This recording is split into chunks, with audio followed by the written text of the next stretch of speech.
So, students, as I've said earlier, that steps involved in setting up an enterprise does not consist of a single step.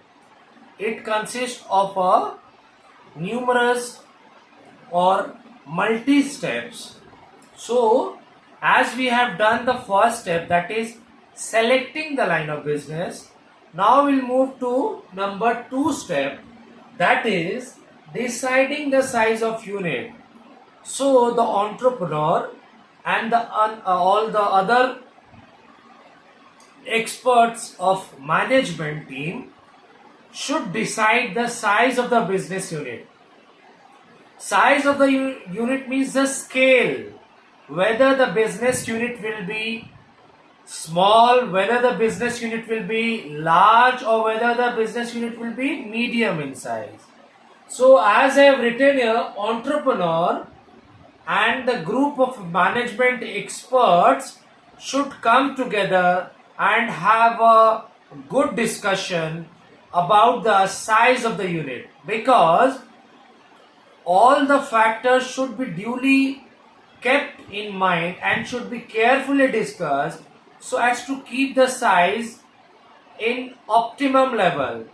So as I've written, entrepreneurs should aim at keeping the size of the business unit very reasonable and optimum, so that the extent of the market, whether the market is small or large or medium, the technique of production, whether it's capital intensive or labor intensive, the availability of finances, export manual team, then sophisticated machines, all the factors should be kept in purview, all the pertinent facts should be well duly discussed with each other. Then the entrepreneur should come into conclusion. As I have said, the size of unit comes in three sizes. One is large one, the next one is medium, and the third one is small.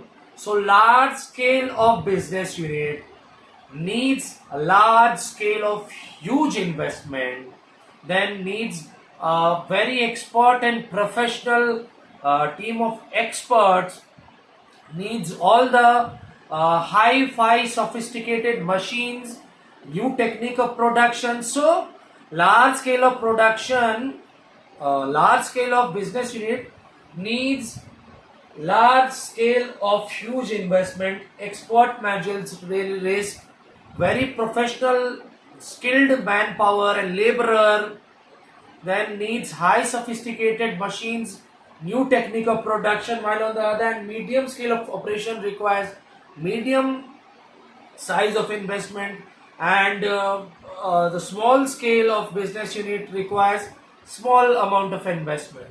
So when the investment is high, the entrepreneur should make sure that when the business investment, when the amount of funds which is being invested in the business is high, is very huge, so the business factors should be carefully analyzed, carefully decided, assessed, and analyzed.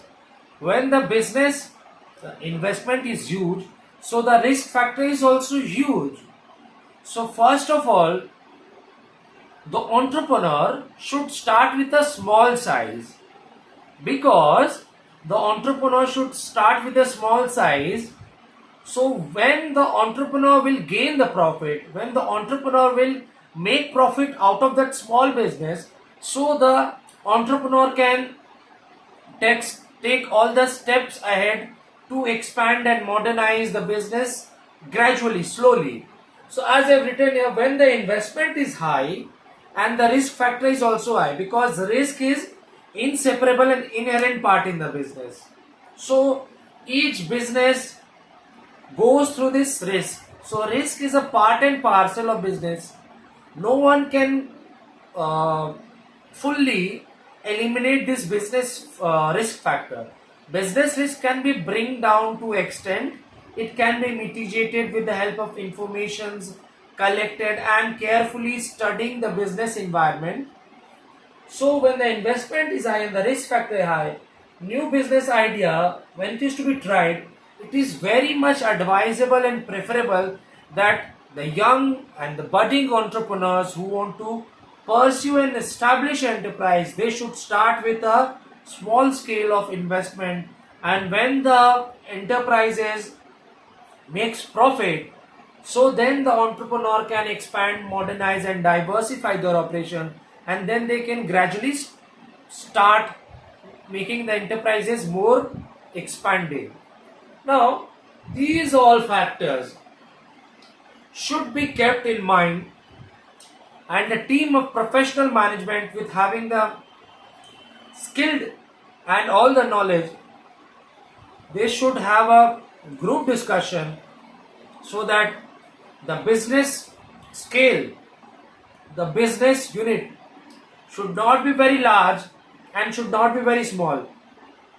The business unit should be of very much optimum and reasonable size, which should be very much very feasible and viable, keeping all the factors in mind, such as technical factors, financial factors, and all the factors, the market related factors, all the factors should be carefully screened, carefully discussed, and gone through all the aspects, and therefore all the changes should be made, all the reconciliation should be made.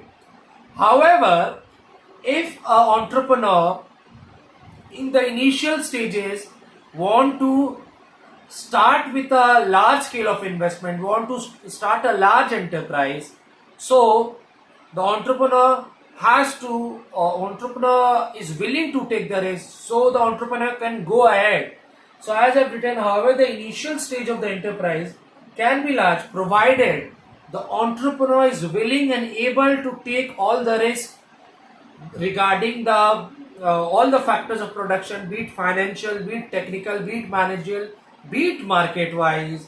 So it is a go ahead, but it is very much recommended, advisable and preferable that the young and budding entrepreneurs, those who want to set up the and size the and deciding the size of unit should be very much optimum, very reasonable, and all the factors of production, financing availability, raw materials availability, managerial availability, resources availability should all be kept into consideration deciding the size of unit. So all of you BST students, listen to the audio clips, watch the videos carefully several times, and if you do have the BST book, go through the book several times so as to get the insight, the meaning and concept, so the conceptual clarity will be there. And if any doubt persists, if any doubt arises, do revert back it to me so I can provide you the required assistance. And you can jot down these points at your respective BST copy, so as when the need arises, you can have a glance and go through it.